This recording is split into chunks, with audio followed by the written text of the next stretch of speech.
Hello guys, मेरा नाम है Jay. Welcome to I agree. आज हम बात करें सोइल प्रॉपर्टीज की। सोइल प्रॉपर्टीज का टॉपिक आपका काफी इंपॉर्टेंट है। इससे सोइल पे क्वेश्चन आते ही आते हैं। सोइल के एग्जाम में इसमें क्वेश्चन आपको देखने को मिलेंगे मिलेंगे तो चलिए स्टार्ट करते हैं। सोइल प्रॉपर्टीज तीन तरह की होती है जब हम कंसीडर करते हैं तो physical property, chemical property and biological property. मतलब भौतिक गुण, रासायनिक गुण और जैविक गुण, ये तीन तरह की प्रॉपर्टीज देखने को मिलती हैं। तो चलो फिजिकल प्रॉपर्टी की बात करते हैं। और साथ ही मैंने आपको बताया भी था कि एग्रोनॉमी के अंदर जब हम बात कर रहे थे, मैन्योर के बारे में पढ़ रहे थे, तो मैंने आपको बताया था कि एफवाईएम में जब एफवाईएम सोइल में डालते हैं तो उससे सोइल में क्या प्रभाव पड़ता है, क्या फर्क पड़ता है, कैसे इफेक्ट्स देखने को मिलते हैं, मृदा कैसे सुधरती है। ठीक है, उसके बारे में आपको सोइल साइंस में बताऊंगा। तो आज मैं आपको वो भी बताता चलता हूँ। फिजिकल प्रॉपर्टी पे क्या प्रभाव पड़ता है वो चेक करते हैं। Soil texture. सोइल टेक्सचर एक परमानेंट प्रॉपर्टी है। ठीक है, ये आपको मैं बताऊंगा किस तरीके से कि सोइल टेक्सचर पे ये ऐसी प्रॉपर्टी है जिसपे किसी भी तरह से, चाहे ऑर्गेनिक मैटर डालो, कम हो जाए ज्यादा हो जाए, आप मैन्योर डाल रहे हो, फर्टिलाइजर डाल रहे हो, सोइल टेक्सचर पे किसी तरह से कोई प्रभाव नहीं पड़ता, कोई फर्क नहीं पड़ता उसे। ये परमानेंट प्रॉपर्टी है, इसमें कोई चेंज देखने को नहीं मिलता। सोइल स्ट्रक्चर में आपको थोड़ा बहुत बदलाव देखने को मिल सकता है। कैसे मिलता है? जैसे ही ऑर्गेनिक मैन्योर आप डालते हो, ऑर्गेनिक मैटर बढ़ेगा। ऑर्गेनिक मैटर बढ़ेगा तो उसमें एग्रीगेशन बढ़ जाएगा। ठीक है, समुच्चय बढ़ जाएंगे। सोइल एयर की बात करते हैं, टोटल पोरोसिटी बढ़ती है जब उसके अंदर हम कहते हैं एफआईएम डाला जाता है तो मैक्रो और माइक्रो पोर्स, दोनों पोर्स बढ़ जाते हैं। जब मैक्रो माइक्रो पोर्स बढ़ जाते हैं तो आपको क्या देखने को मिलता है? Soil aeration. सोइल कैसे होगी? वायु का संचार उसमें बढ़ जाता है, हवा बढ़ जाती है। सोइल वाटर की बात करते हैं, माइक्रोपोर बढ़ेंगे। जैसे उसके अंदर माइक्रोपोर्स बढ़ जाएंगे, अब हमें पता है कि हम जब ऑर्गेनिक मैटर डालेंगे, एफआईएम डालेंगे, तो मृदा का माइक्रोपोर बढ़ेगा। माइक्रोपोर बढ़ेगा तो उसकी वाटर होल्डिंग कैपेसिटी बढ़ेगी, क्योंकि माइक्रोपोर क्या कैसे होते हैं? जो सूक्ष्म रंध्र होते हैं वो जल को स्टोर करते हैं, जल को संग्रहित करते हैं। सोइल टेम्परेचर की बात करें, मैन्योर ऐड करने से फायदा क्या होता है? अगर तो ठंडे दिन है, कोल्ड डेज है, तो टेम्परेचर ज्यादा हो जाएगा, हीट पकड़ेगी आपकी सोइल। और अगर हॉट डेज है, गर्म दिन है, तो टेम्परेचर कम हो जाएगा, मतलब ठंडा दिखाएगा। तो ये काफी अच्छा बेनिफिट है मैन्योर डालने का। सोइल डेंसिटी की बात करें तो मैन्योर डालने से डेंसिटी कम होती है। डेंसिटी मतलब सघनता। ठीक है, पार्टिकल्स की जो सघनता है वो कम होती है। डेंसिटी कैसे निकलती है? डेंसिटी का फॉर्मूला है, ये देखो क्या फॉर्मूला है। फॉर्मूला है density is equal to mass upon में वॉल्यूम। मास अपॉन में वॉल्यूम, ये फॉर्मूला है। ठीक है, BD is always half of PD. BD जो है पीडी की हाफ होती है, मतलब बल्क डेंसिटी है, जो स्थूल घनत्व है, वो पार्टिकल डेंसिटी कण घनत्व का आधा होता है। खाद का वेट सोइल से हमेशा कम होता है। खाद का जो वेट है, मैन्योर का जो वेट है, वो सोइल के वेट से हमेशा कम होगा। अगर आपने जैसे कहूं कि अगर कोई, आप ऐसे समझो, यूनिट समझो, जैसे आपके पास एक गिलास है। ठीक है, ये कितने कैसे माने हम? जैसे 1000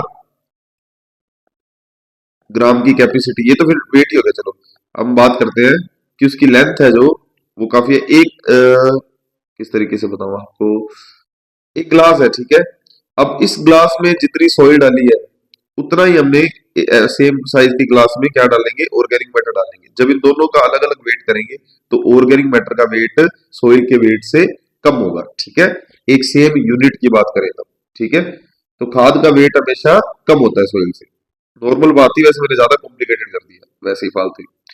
ठीक है जी, अब करते हैं। डेंसिटी दो तरह की होती है, बल्क डेंसिटी स्थूल घनत्व, और पार्टिकल डेंसिटी जिसे बोलते हैं कण घनत्व। तो बल्क डेंसिटी क्या होता है? बल्क डेंसिटी में इतना या बात याद रखना कि फॉर्मूला है द्रव्यमान, द्रव्यमान बटा आयतन। ठीक है, तो ये निकलती कैसे है? Weight of per unit volume, per unit volume of dry soil. मतलब हम क्या लेंगे? शुष्क मृदा लेंगे, उसका भार लेंगे। शुष्क मृदा लेंगे जब, मतलब उसके अंदर मॉइस्चर नहीं होगा, लेकिन उसके अंदर क्या प्रेजेंट होगा? एक तो सॉलिड भाग और दूसरा ठोस भाग के साथ रंध्र, पोर प्रेजेंट होंगे।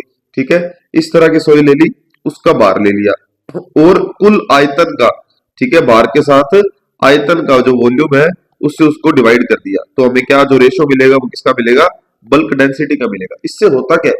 इससे हमें पता लगता है कणों की एक क्षेत्र में या एक छोटे से एरिया में हमें पता लगता है कि कितना कणों की सघनता कितनी है, पार्टिकल्स कितने घने हैं। ठीक है, जैसे सोइल है आपकी, अब सैंडी सोइल है, इसमें पार्टिकल्स मोटे होते हैं। ठीक है।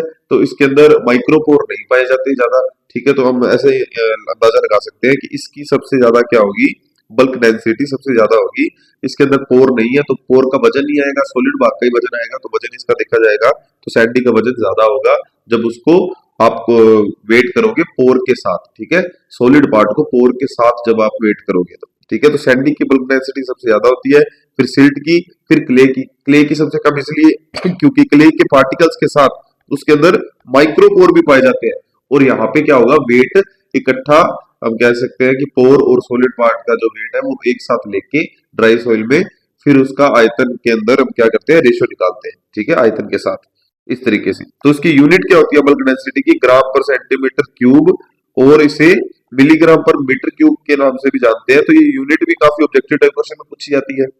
दूसरा ये पूछा जाता है आइडियल सॉइल की बल्क डेंसिटी कितनी है, यहाँ से भी एक क्वेश्चन आता है, ठीक है। और सबसे ज्यादा बल्क डेंसिटी कौन सी सॉइल की है, सैंडी की, सिल्ट की, क्ले की, तो सबसे ज्यादा बल्क डेंसिटी सैंडी की है, यहाँ से क्वेश्चन आता है। अगर तो ये आपको समझ आ रहा है डेंसिटी, तो आप ये, ठीक है, अच्छी बात, आपको सब कुछ क्लियर हो जाएगा।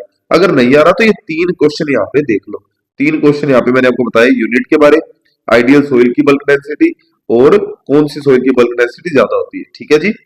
अब बल्क डेंसिटी ऑफ मैन्योर की कितनी होती है, 0.5। इसे ऑर्गेनिक मैटर की भी कह सकते हैं।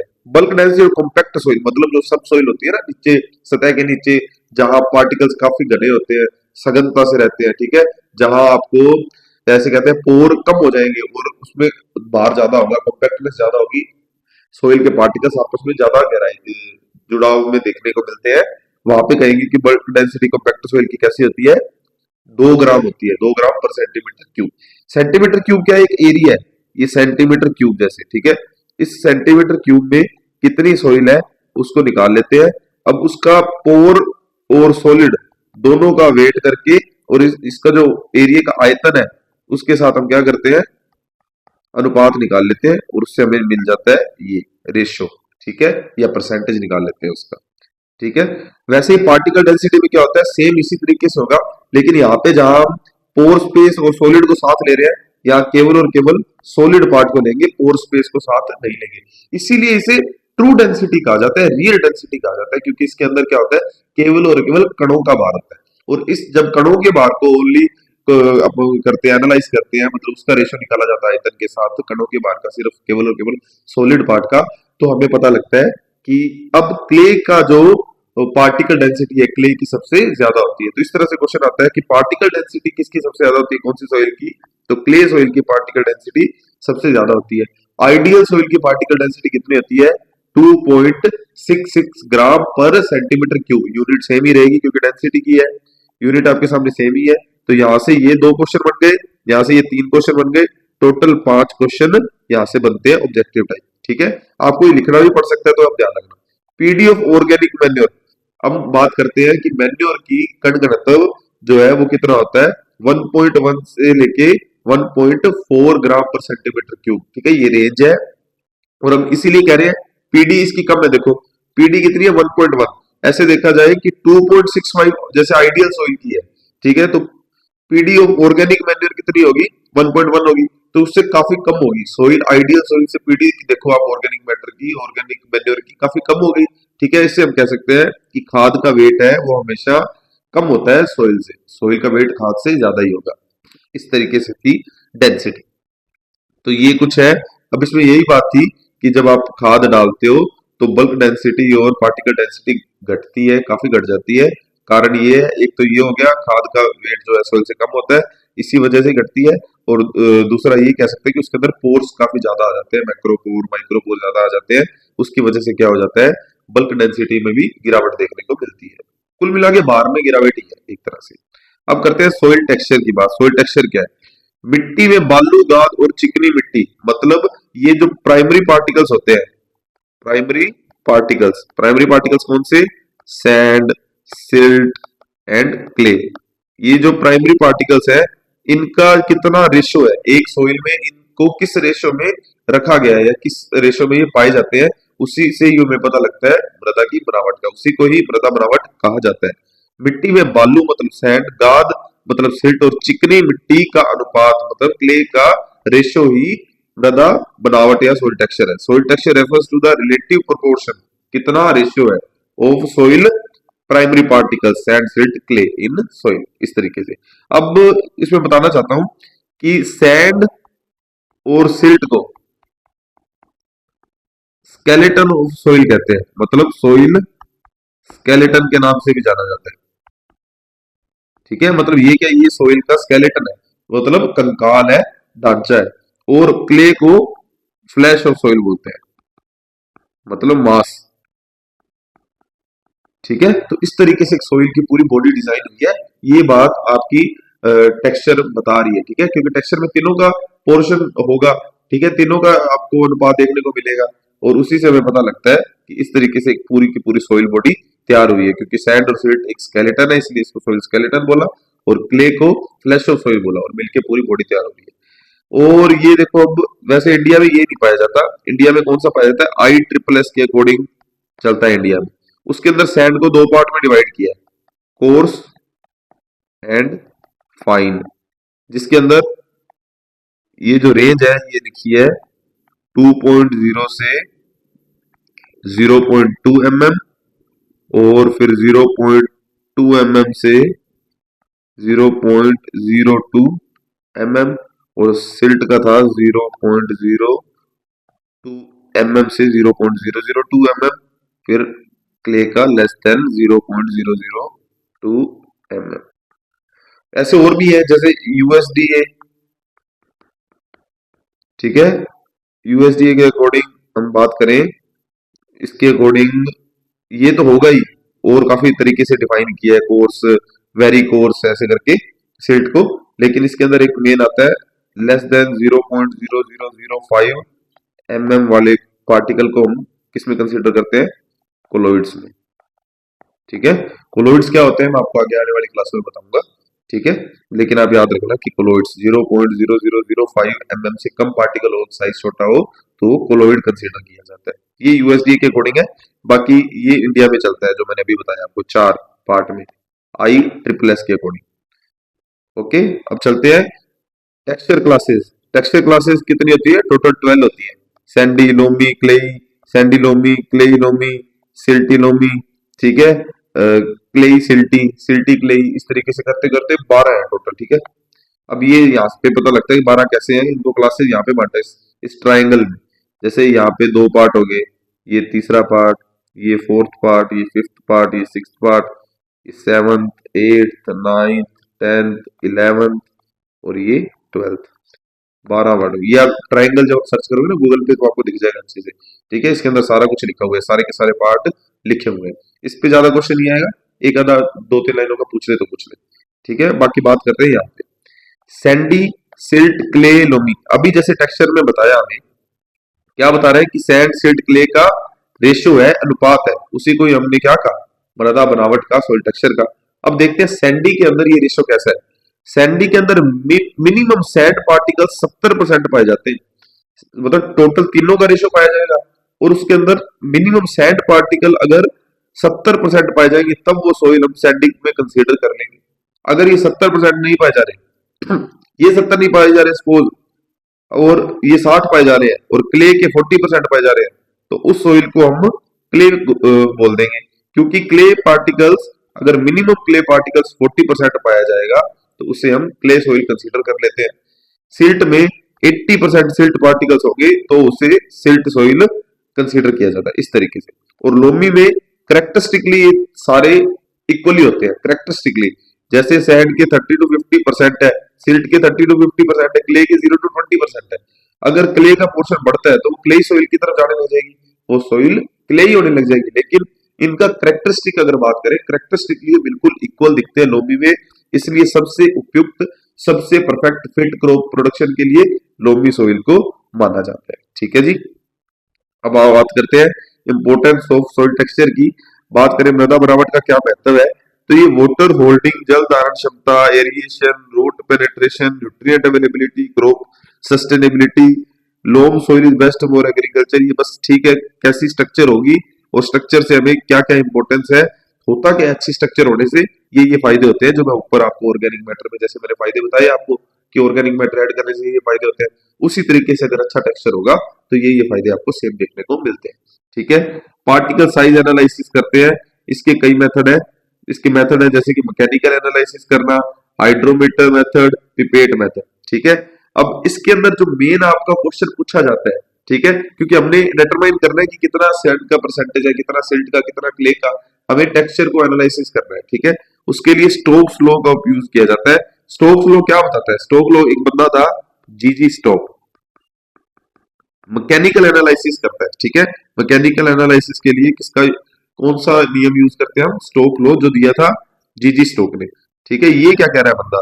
वेलोसिटी ऑफ फॉलिंग पार्टिकल, वैसे ये टर्मिनल वेलोसिटी है, terminal terminal velocity of falling particle in water. ऐसे समझो कि एक पानी का जार है आपके पास, पानी से भरा हुआ है, वो इसके अंदर क्या हो रहा है, एक आपने क्या किया, मिट्टी का पार्टिकल, ठीक है, गिराया। जैसे आप समझो पार्टिकल, ना समझो, अभी समझो, इमेजिन करो कि आपने एक पानी का, आपके पास एक टब था, एक जार था, उस जार के अंदर आपने एक बॉल गिराई। ठीक है, जैसे आपने कोई भी बॉल गिरा दी, टेनिस बॉल गिरा दी सपोज, ठीक है, वो काफी हल्की होती है, और एक आप प्लास्टिक की बॉल गिरा रहे हो, और एक आप मेटल की बॉल गिरा रहे हो, लोहे की बॉल गिरा रहे हो। ठीक है, तीन बॉल अलग अलग तरीके से है। ठीक है, अब प्लास्टिक की बॉल जब आप गिराओगे तो वो ऊपर ही रह जाएगी, आपको पता है, इतना आप सोच पा रहे हो कि प्लास्टिक की बॉल ऊपर ही तैरती रहेगी। उसकी जगह आप अगर डालोगे टेनिस की बॉल, अगर पानी थोड़ा है, पानी अगर थोड़ा है, तो टेनिस की बॉल क्या होगी, नीचे जाके बैठ जाएगी धीरे धीरे। और उसकी जगह अगर आप लोहे लोहे की एक बॉल डालोगे तो वो अचानक से जाके नीचे बैठ जाएगी, काफी जल्दी जाके नीचे बैठ जाएगी। तो ये क्या बता रहा है, कोई पार्टिकल जितना हैवी होगा वो उतना जल्दी जाके नीचे बैठेगा, उतनी स्पीड से नीचे जाके बैठेगा। ठीक है, सरफेस पे। तो स्टोक लॉ कह रहा है कि velocity, terminal velocity of falling particle, velocity मतलब स्पीड, अगर किसी पार्टिकल की, अगर उसे पानी में गिराया जाए तो उसकी जो स्पीड है वो बिल्कुल प्रोपोर्शनल होती है, मतलब संबंध रखती है, प्रोपोर्शनल मतलब संबंध रखती है स्क्वायर ऑफ इट्स रेडियस। अब ये कोई पार्टिकल है, सपोज 2 mm का पार्टिकल है, इसकी जो त्रिज्या है, त्रिज्या मतलब रेडियस है, इसका एक्स का स्क्वायर से संबंध रखती है। क्या रखती है? वेलोसिटी।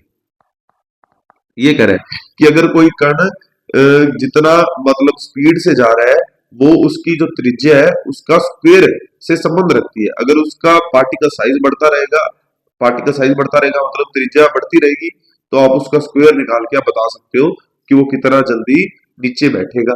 ठीक है, तो इससे ये क्यों पता लगता है, इससे क्या मतलब फायदा क्या है? अगर आपने कण का साइज देख लिया कि जो कण का साइज बड़ा होगा वो जल्दी जाके बैठेगा, तो उससे आप अंदाजा लगा लोगे कि सैंड सैंड जल्दी जाके बैठेगा, सिल्ट जल्दी जाके बैठेगा, पार्टिकल, या क्ले पार्टिकल जल्दी जाके बैठेगा। पार्टिकल वो जल्दी जाके बैठेगा जो सबसे ज्यादा हैवी होगा, ठीक है, जिसके अंदर सघनता सबसे ज्यादा पाई जाएगी। तो डेंसिटी से हमें पता लग जाएगा कि कौन सी सोइल है आपकी और उसमें किस तरह के टेक्सचर ज्यादा है। हम सोइल के टेक्सचर का एनालिसिस इस तरीके से करते हैं। एक बार फिर से पढ़ देता हूँ। वेलोसिटी मतलब स्पीड ऑफ फॉलिंग पार्टिकल्स, मतलब गिरने की, पार्टिकल गिरने की जो स्पीड होगी वाटर के अंदर, इज प्रोपोर्शनल, संबंध रखती है to square of its radius. तो वो उसके स्क्वायर से, किसके? पार्टिकल की, कण की त्रिज्या के स्क्वायर से डायरेक्ट संबंध रखती है। Fine particle shallow slow settle slowly, जो फाइन पार्टिकल्स होते हैं, जो फाइन कण होते हैं, वो धीरे धीरे सेटल होते हैं, और जो कोर्स सेटल मतलब बड़े पार्टिकल्स होते हैं, कोर्स पार्टिकल होते हैं, वो जल्दी सेटल हो जाते हैं। ठीक है, सूक्ष्म कण धीरे बैठते हैं और जो बड़े मोटे कण होते हैं वो जल्दी बैठते हैं, जैसे कि सैंडी के कण जल्दी बैठ जाएंगे, क्ले के कण स्लोली बैठेंगे, इस तरीके से। ठीक है, तो स्टोक लॉ आपका हो गया। इसमें अगर हम आपको कुछ बता दूं स्टोक्स लॉ में, कि एक फॉर्मूला था स्टोक्स लॉ का, वो था आपका V is equal to 2/9 GR², जिसके साथ velocity of solid and velocity of fluid minus absolute velocity. ठीक है, ये था। अब यहाँ पे G का मतलब ग्रेविटी, R का मतलब रेडियस की स्क्वायर, और ये velocity of solid, velocity of fluid, और टोटल वेलोसिटी, एब्सोल्यूट वेलोसिटी। इससे हमें क्या मिल जाता है? हमें मिल जाता है falling velocity of falling particle. ठीक है, वाटर में। अब ये पानी में देखो, यहाँ पे लिखा है ग्रेविटी। ग्रेविटी क्यों आया? जब साइंटिस्ट बैठ के सोच रहे हैं ना कि ऐसे अगर होगा होगा वो इमेजिन काफी उनकी इमेजिनेशन काफी स्ट्रांग है। तो वो देख रहे हैं कि अगर कोई पार्टिकल जितनी फोर्स से गिरता है ना, तो जितने फोर्स से गिरेगा तो वो छपाक होता है ना जो पानी में, फिर ऐसे ऊपर की तरफ भी आता है। तो क्या होता है, ये पानी यहाँ से साइड हटता है। जैसे जितने वेट से उसके ऊपर कोई वेट गिरेगा, पानी के अंदर जितने वेट से कोई चीज गिरेगी, उतना ही वेट पानी वापस लगाता है उसके ऊपर। ठीक है, इसीलिए यहाँ पे ग्रेविटी लिखा है। तो ग्रेविटी से वो नीचे जा रहा है, उसी ग्रेविटी का वेट फिर वापस अपोजिट भी लगता है। ठीक है, पानी का। तो ये प्रॉपर इसीलिए ये फॉर्मूला सोच के बनाया जाता है। इतना डिटेल में हम नहीं जाएंगे, आप बस ये फॉर्मूला रट्टा मार सको तो मार लेना। जब आपसे स्टॉक लो पूछा जाए तो अगर आप फॉर्मूला लिख देते हो तो आपके नंबर अच्छे खासे सिक्योर हो सकते हैं। ठीक है, तो ज्यादा टाइम नहीं लेता, मैकेनिकल एनालिसिस के बारे में बता देता हूँ। हो गया, सॉरी, मैकेनिकल एनालिसिस था ये। अब मैं हाइड्रोमीटर मेथड के बारे में बता देता हूँ। हाइड्रोमीटर मेथड है जो हाइड्रोमीटर, ये किसने दिया था? बायकस ने दिया था, बायकस हाइड्रोमीटर मेथड। ठीक है, बायकस हाइड्रोमीटर मेथड। अब बाइकस हाइड्रोमीटर मेथड दिया किसने था? बाइकस ने दिया था, 1927 में दिया था। और ये जो है काफी फास्ट मेथड है। ठीक है, सोइल पार्टिकल एनालिसिस का, डेंसिटी या कहीं पार्टिकल डेंसिटी एनालिसिस का या डेंसिटी एनालिसिस का, ये काफी फास्ट मेथड है और रीजनेबल एक्यूरेसी है। ज्यादा ऐसे नहीं कह सकते कि 100% एक्यूरेसी है, रीजनेबल एक्यूरेसी है। जबकि पिपेट मेथड है जो आपका, इंटरनेशनल पिपेट मेथड, ये दिया था रोबिन्सन ने। ठीक है, इंटरनेशनल पिपेट मेथड दिया था रोबिन्सन ने। ये काफी मतलब देरी से इसका रिजल्ट निकलते हैं, काफी लेट करता है। ये ऐसे कह दो कि स्लो मेथड है, लेकिन इसकी जो एक्यूरेसी है वो 100% है, बहुत ज्यादा हाई एक्यूरेसी।